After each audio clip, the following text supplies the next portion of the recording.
Suspects in the 9 billion National Youth Service scandal were arraigned earlier today, and that has been ongoing until this very late hour. Let's take you back to our political affairs reporter, Jeff Kirui, who is there. And Jeff, we understand there have been some determinations. What can you tell us? Well, very good evening, Ben. Right now, I have Cliff Ombeta, a lawyer representing Richard Ndubai and one more client. And of course, I understand that the state has applied to deny the suspects bail. Maybe the lawyer can explain to us more. Bwana Wakili, we understand that a state has made an application to deny the suspects bail. What do you make of that? Yeah, there's an affidavit that has been signed by Chief Inspector Muya of CID Headquarters Economic Crime Section. And he has asked that the court denies bail the accused persons, saying that the accused persons are a flight risk and people who might interfere with witnesses. They are also people who might pose a risk to national security, as well as people might interfere with witnesses because of their influential positions. But of course, this is what they are going to do, and they're going to use that affidavit right now.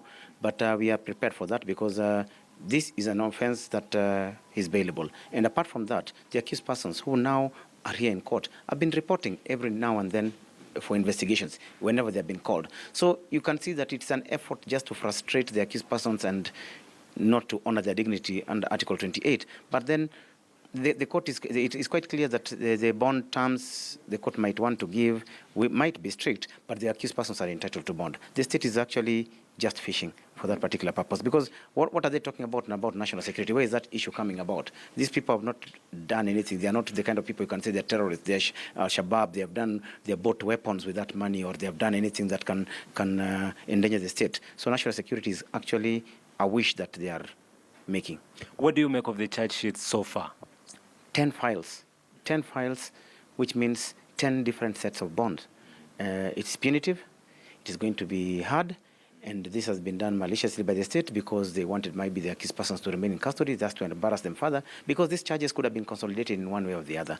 And the moment you keep on putting many counts that are similar in different charges and different files, then the intention is quite clear that the state is hell-bent on trying to frustrate the accused persons coming out on bond and wanting to keep them in custody. It's a public relations exercise for them. And while it might give them mileage, it is...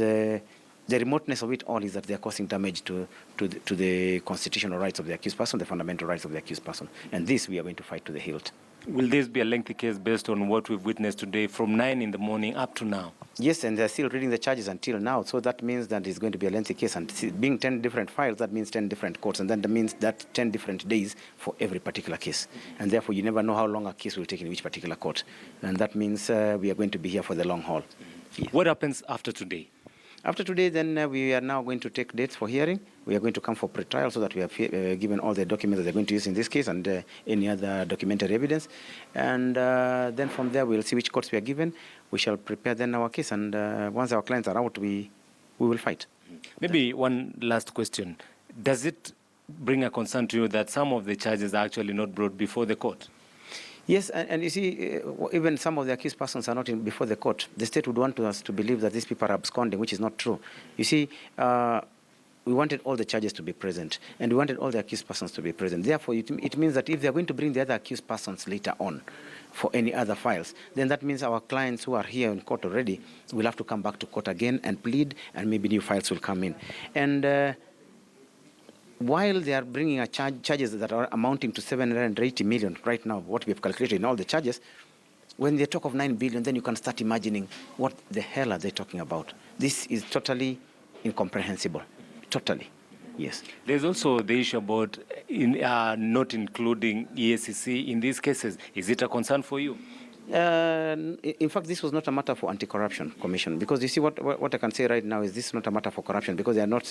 It's not somebody who had been paid or received money not to do a particular duty, being a government officer, so that corruption comes in. It's a matter of whereby they're saying people are looting or stealing. So it becomes basically a normal criminal offense, which the DCI took over and ran away with it, and therefore technically the Anti-Corruption Commission not necessarily, it wasn't necessary for them to be included in this matter.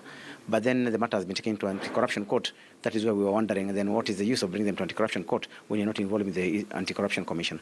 Yes. Well, Ben, that has been lawyer Cliff Ombeta representing Richard Ndubai and one more client. And of course, right now there's another determination we're expecting regarding the issue about our warrant of arrest. Of course, we'll go in there and wait to see what kind of ruling will be given by Chief Magistrate Douglas Ogoti. Back to you, Ben.